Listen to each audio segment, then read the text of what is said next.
പ്രിയങ്ക ഒരു ദേശീയ നേതാവെന്ന രീതിയിൽ അത് തെറ്റ് പറയാനൊന്നുമില്ല. അതൊരു ഒരു പാർട്ടിയുടെ തീരുമാനമാണത്. പ്രിയങ്കനെ കുറിച്ച് നല്ല അഭിപ്രായമല്ലേ നമുക്ക്. പൊതുജനത്തിന് ഉപകാരം ഉണ്ടായാൽ മതി, അത്രേ ഉള്ളൂ.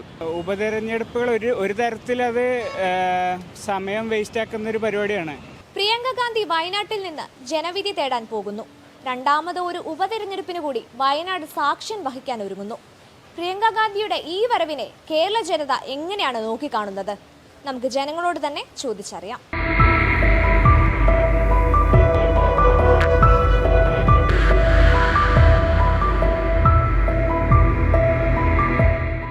എന്തായാലും രണ്ട് സ്ഥലത്ത് നിൽക്കുമ്പോൾ ഒരു സ്ഥലത്ത് വരണമല്ലോ.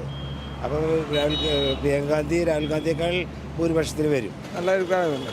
പിന്നെ പ്രിയങ്കനെ കുറിച്ച് നല്ല അഭിപ്രായമല്ലേ നമുക്ക്. ആർക്കാണ് എതിരഭിപ്രായമുള്ളത്? അപ്പോൾ അതുകൊണ്ട് പ്രിയങ്ക ഗാന്ധി വന്നാൽ നമുക്കൊരു നല്ല ഭരണം കാഴ്ച വെക്കണം, അത്രയല്ലേ ഉള്ളൂ നമുക്ക്. അപ്പോൾ നല്ല ചെറുപ്പക്കാരൻ, നല്ല അത്യാവശ്യം പ്രായമുണ്ടെങ്കിലും ഭയങ്കര പ്രായമൊന്നുമില്ലല്ലോ. അപ്പോൾ ഇന്ത്യ ഭരിക്കാനുള്ള നല്ലൊരു കുടുംബത്തിൽ നിന്നാണല്ലോ വന്നേക്കണം. അപ്പോൾ അതുകൊണ്ട് സന്തോഷം, എന്തായാലും വളരെ സന്തോഷം വരണതിൽ. പ്രിയങ്ക ഒരു ദേശീയ നേതാവെന്ന രീതിയിൽ അത് തെറ്റ് പറയാനൊന്നുമില്ല. അതൊരു ഒരു പാർട്ടിയുടെ തീരുമാനമാണത്. അങ്ങനെ നമുക്ക് പ്രത്യേകിച്ച് അഭിപ്രായമൊന്നുമില്ല. നമുക്ക് സ്വന്തമായ രാഷ്ട്രീയമുണ്ട്, അത് വേറെ വിഷയം. പക്ഷേ പ്രിയങ്ക മത്സരിക്കുന്നതിൽ തെറ്റൊന്നും പറയാനില്ല. ആർക്ക് വേണമെങ്കിൽ മത്സരിക്കാവുന്നതാണ് ഇന്ത്യൻ രാഷ്ട്രീയത്തിൽ. ഞാൻ എന്താ പറയണ്ടത്, എനിക്ക് അതിനകത്ത് പ്രത്യേകിച്ച് ഒന്നും പറയാനില്ല. കാരണം നമ്മ ആര് കയറിയാലും നല്ല രീതിയിൽ പ്രവർത്തിച്ചാൽ മതിയല്ലേ. അതൊന്നും ചെയ്യാതെ വേറെ രീതിയിൽ ഓരോന്നും ചെയ്യുമ്പോഴാണ് ആൾക്കാർക്ക് ഓരോന്ന് പറഞ്ഞുണ്ടാക്കാനായിട്ട് കുറേ കാര്യങ്ങളുണ്ടാവുന്നത്. ഇത് അതിനു മുമ്പ് വോട്ടിന് മുമ്പ് എല്ലാം ചെയ്യാമെന്നൊക്കെ പറയും, പിന്നെ തിരിഞ്ഞു നോക്കൂല. അങ്ങനത്തെ അവസ്ഥയൊക്കെ വരാതിരുന്നാൽ നല്ലത്. പ്രിയങ്ക ഒറ്റേ അതാണ്. രാഹുൽ ഗാന്ധി ഇപ്പോൾ ഓൾറെഡി മാറിയല്ലോ. പ്രിയങ്ക ഗാന്ധി ഒറ്റേ ഉപതെരഞ്ഞെടുപ്പ് നല്ലത് തന്നെയാണ്. പിന്നെ അവിടെ ആ സീറ്റ് ഇവിടെ റായ്ബറി അവിടെ നിലനിർത്തുക എന്നാണ് ഏറ്റവും നല്ല കാര്യം. ഇവിടെ നമ്മൾ ആരെ നിർത്തിയാലും ജയിക്കും. അല്ല അങ്ങനെയൊന്നുമില്ല. അതൊന്നുമല്ല, നല്ല കാര്യം ഇപ്പോൾ ചെയ്തേക്കുന്നത്. അതിൽ വേറെ തെറ്റൊന്നുമില്ല. നമ്മളാ രാഷ്ട്രീയ പാർട്ടി ആയതുകൊണ്ടല്ല, അതാണ് നല്ലത്.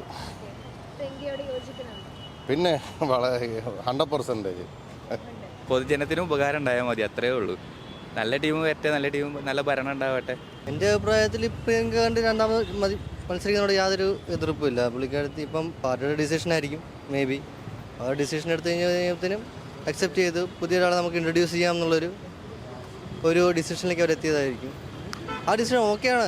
ഇപ്പം രാഹുൽ ഗാന്ധി മാറി പ്രിയങ്ക ഗാന്ധി ആയാലും നമുക്കൊരു പുതിയൊരാളെ, ശരിക്കും പറഞ്ഞാൽ കേരളത്തിൽ പുതിയൊരാളെ വരണം. ആ ഒരു പുതിയൊരാളെ വന്നതിന് ശേഷം എങ്ങനെയാണ് ഭരണം എന്ന് കാണാൻ ഞങ്ങളും ആഗ്രഹിക്കുന്നതാണ് ഓൾസോ. സോ ആ ഒരു പുതിയൊരാളെ അക്സെപ്റ്റ് ചെയ്യാൻ ഞങ്ങളുടെ ജെറിയാണ് ഒരു ഓൾമോസ്റ്റ് റെഡിയാണ്. എങ്ങനെ ആയിരിക്കും എന്നൊരു ക്യൂരിയോസിറ്റി ഉണ്ട്.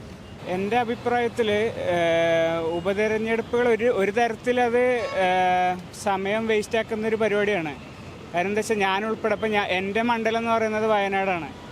ഞാനിവിടെ എറണാകുളത്ത് നിന്ന് വർക്ക് ചെയ്യുന്ന ആളാണ്. അന്ന് ഞാൻ ഇതിനു വേണ്ടി ലീവ് എടുത്ത് നാട്ടിൽ പോയി വോട്ട് ചെയ്ത ആളാണ്. അപ്പോൾ എന്നെ സംബന്ധിച്ചിടത്തോളം ഇപ്പോൾ നമ്മൾ ഇതേപോലെ ദൂരത്തൊക്കെ വർക്ക് ചെയ്യുന്ന ആൾക്കാർ ഇതിനു വേണ്ടി സമയം മെനക്കെടുത്ത് അവിടെ വന്ന് വോട്ടൊക്കെ ചെയ്ത് കഴിയുമ്പോൾ വീണ്ടും ഒരു ബൈ ഇലക്ഷൻ നടക്കുക എന്ന് പറയുന്നത് നമ്മളെ സംബന്ധിച്ചിടത്തോളം നമുക്ക് സമയം മെനക്കെടുത്തുന്ന ഒരു പരിപാടിയാണ്. അപ്പോൾ പൊതുവെ ഇങ്ങനെ ഒരു സ്ഥാനാർത്ഥിക്ക് തന്നെ 2 മണ്ഡലത്തിൽ നിൽക്കാനുള്ള ഒരു അവസരം അങ്ങനെ കൊടുക്കുന്നതിനോട് എനിക്കൊരു യോജിപ്പില്ല. അതൊക്കെ മാറേണ്ട ഒരു സമയമായിട്ടുണ്ട്. അത്ര എനിക്ക് ഇതിൽ പറയാനുള്ളൂ. വരട്ടെ, വന്ന് നോക്കിയിട്ട് എന്താ സംഭവിക്കണമെന്നൊക്കെ ആക്കാമല്ലോ. ഇത്ര നാളും പറഞ്ഞൊന്നും നടന്നിട്ടില്ല ഇതുവരെ. അതിപ്പോൾ ഏത് പാർട്ടി തരുന്നല്ലോ ഒന്നും പറയുന്നത് നടക്കണില്ല. നടക്കും നോക്കട്ടെ, വരട്ടെ. ഓരോരുത്തർ പുതിയ തലമുറയ്ക്ക് വരട്ടെ. ഇത് വന്ന് കയറി കഴിഞ്ഞാൽ നമുക്ക് ഓരോരുത്തർ എന്തൊക്കെ ചെയ്യുന്നത്. പഴയ ആൾക്കാർ വന്നിട്ട് വല്ലതും നടന്നിട്ടുണ്ടോ? ഒന്നും നടന്നിട്ടില്ലോ. അപ്പോൾ പുതിയ തലമുറ വരട്ടെ.